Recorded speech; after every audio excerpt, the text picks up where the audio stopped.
وما هذه الحیات الدنیا الا لہو ولعب، اور نہیں ہے یہ دنیا کی زندگی مگر کھیل اور تماشا.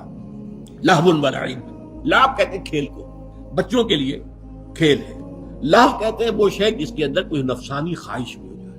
یہ بڑے آدمیوں کا معاملہ ہوتا ہے، ایڈلٹس کا معاملہ ہے. لہو، لعب کھیل ہے، بچوں کا کھیل. لیکن دنیا کی زندگی لہو و لعب سے زیادہ نہیں ہے.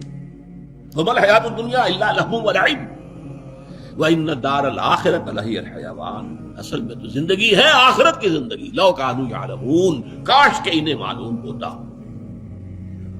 اب دیکھیے یہ صبر علی الابتلاء کے لیے سب سے بڑی بنیاد یہ ہے کہ ہمیں پتا ہو یہ زندگی تو عارضی ہے، کل نہیں تو آج، آج نہیں تو کل ختم ہو جائے گی. اور 10 سال جی لیں گے تو کیا ہو جائے گا؟ جب جائیں گے تو یہی لگے گا جیسے چند گھنٹے رہے تھے یہاں پر.